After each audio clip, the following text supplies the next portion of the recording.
I thought I was kinda done with the acquisition of tractors after I sold my 1974 SS16. I thought I'd stick with what I have. But lo and behold, this fell in my lap. It's a 1974 Roper RT16, not unlike my 1975, but also not exactly the same. The key differences being, this one has a red hood instead of a white one, white front grille here, as well as a starter generator instead of the actual starter motor arrangement that the 1975 had. And I'm not sure which one I like better. It was branded as a co-op implements tractor at some point in its life. As you can see, it comes with the 42-inch mowing deck and some rear wheel weights.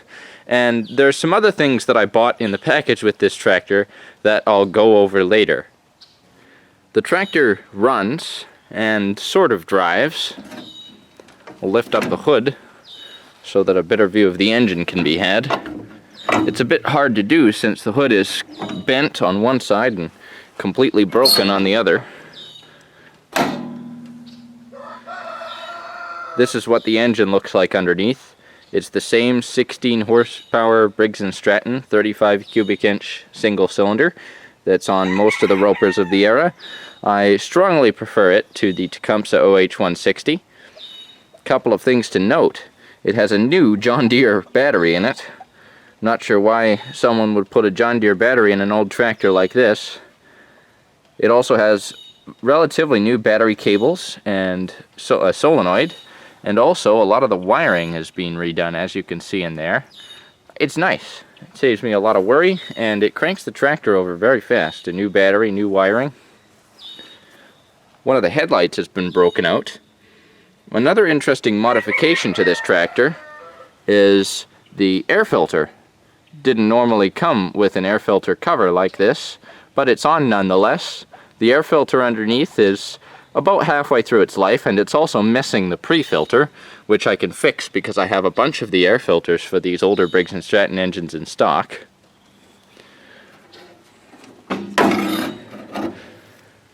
Get a better view of the 42-inch mowing deck. It has the wheels like all Roper mowing decks did, and if I'm not mistaken, it's a bit more square in the front than the Sears mowing decks. Maybe that's just me. Anyway, it's a bit of a rough mowing deck, and I'm not sure what I'm going to do with it, but I do like those gauge wheels, so if I can use them on another mowing deck, I'd like that very much. This front tire is flat. Now, probably the best part of this tractor is something that I've actually never seen before. As you can see, this thing here is a hydraulic pump. It's being driven off of the engine's third pulley, so it works with the mowing deck. It's got tension on it always, so it runs as soon as the tractor starts up, and you can see there's been this custom bracket fabricated for it.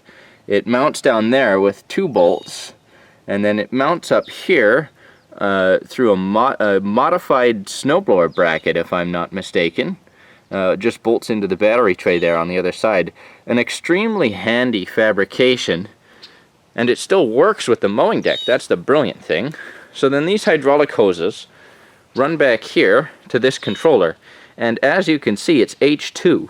So we have 2 different hydraulic levers here.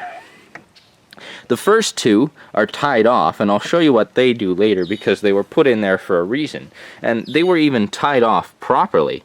You can see they've got the proper fittings on the end of them. But moving over to the back of the tractor here, this is the primary use for the hydraulic system. It's for this 3-point hitch. They've actually made a hydraulic 3-point hitch. Now, my dad, my grandpa, Hugh, and I have all fantasized about hydraulics on these tractors, and it's really nice to see someone else who had the time and the skills and the inspiration to make a system like this work. And this cylinder does work. I've tried it in the brief few seconds that I've had the tractor running. Another interesting thing are these wheel weights. I'm not sure whether they're OEM or not, but evidently they were a very nice fabrication. Concrete slabs, it looks like, and there were bolts that were molded into them, and they're like studs. They stick out the back. I'll see if I can show them. Show the bolts. There's one right in the back there. You can see how they stick through the wheel. It's hard for the camera to focus on it, but there's 2 bolts holding each wheel weight in. Even the seat had a bit of a fab job done to it. I guess they must have recovered it at some point. The previous owner of this tractor was quite handy. The roughest part of this tractor happens to be the transmission, and I'll see if I can demonstrate exactly why that is. The transmission problems that this tractor has are terminal, so the transmission will have to be pulled from the tractor in order to fix them. The most immediate problem is that the transaxle actually shifts in the frame of the tractor, and while I can't seem to get a very good camera angle on that side, let's try this one. If I can just demonstrate here, there's supposed to be 2 bolts around the axle. One that goes right there, where I'm holding it in the center, and the other that goes on that side over there. Very hard for the camera to focus, it doesn't know what to focus on. But yes, that bolt hole right in the center of the screen is, and those are on both sides. They bolt the transmission in around the axles. Those are missing. All 4 of them are missing. So the transmission actually rocks back and forth in the frame whenever you move the tractor. The other problem is that the high-low range lever seems to be pooched. It's stuck in high range, and whenever you move this linkage, that's all it does. It moves the linkage. The linkage between the high-low range lever and the actual pinion that slides in and out of the transmission sideways is so worn that it's ceased to function. I hope that the linkages from my later 70s Sears tractors that I have in the bush will fit this tractor and bolt up.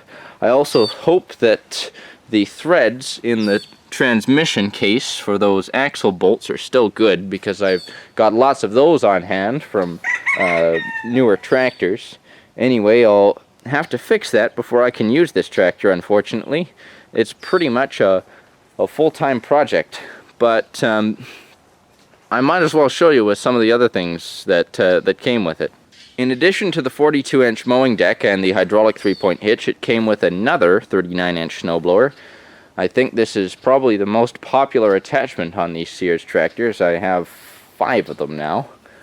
This one's a little rusty, and there's a bolt stuck in the auger preventing it from turning, but it's been loaded with grease. It doesn't appear to leak around the seals of the gearbox all that badly. Every belt guard is in place, and the original rods with their original knobs on the end are still present. It seems like a decent snowblower, and I might end up being able to use this one. It's not the worst one I have. It came with, and this is the other thing that's hydraulic on this thing, it came with a Dozer blade. See, a standard Dozer blade, that was where the lift was. It's been converted to hydraulic, so it has a hydraulic cylinder that's much the same as the one on the 3-point. I'm not sure how this works, and I've never set it up before, but I have the potential with this tractor to actually use a hydraulic Dozer blade, and by the looks of this thing was almost never used. These Dozer blades are kind of uncommon up here in Canada because they're relatively useless unless you're pushing dirt around with them. The snowblower is the only real way you can clear any snow because of how heavy things are around here. That's why no one uses Dozer blades for snow. It's all snowblowers up here in Alberta, Canada. So those 2 aside, I also got a Moldboard plow with it. It's a white Moldboard plow, so I think all of them that were pre-1976 were white.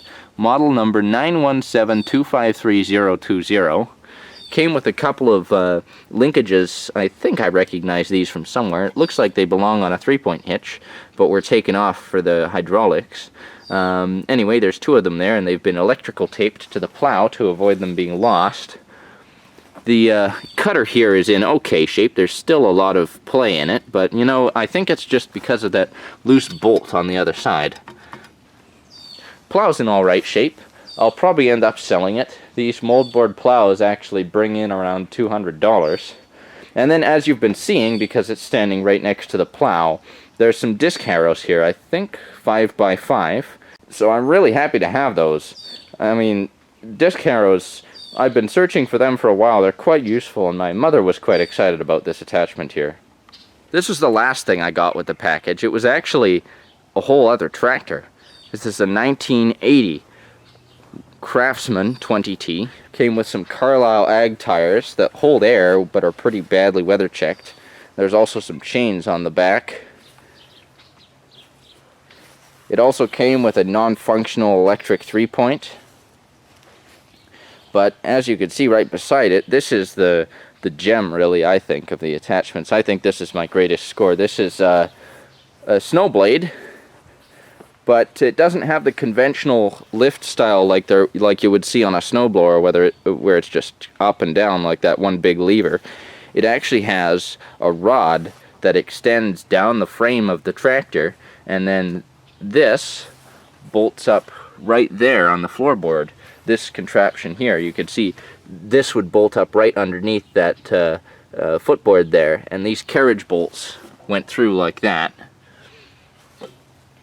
And this is how you lift it. It's just like you would on a Sears mowing deck. This is very good. That way it allows me to actually adjust my lift to be above the ground. And this part here is threaded, so that's adjustable too. There's 2 skid shoes on the bottom. Aside from this little defect here, this plow is actually in pretty good shape, and the cutting edge is good. It looks again like it was almost barely used. So it's really quite nice having something as versatile as this in addition to the other hydraulic dozer blade that I have. I'm not sure what I'm going to do with both of them. So anyway, that about sums it up. That's my latest acquisition and one of my most important acquisitions of 2014 so far. I thought I'd share it. To be honest, it'll be a while before I get around to actually working on this tractor, simply because it requires so much to get it running. I already have 2 projects on the go. I have my Sears V-Twin, which needs urgent engine work to be back in service, and I have my Sears GT 19.9 that I've been working on putting together for ages. I think those projects need to be completed before I start this one. But anyway, I felt it important to get a video out of this and show all of you YouTube subscribers what I had hauled for 2014.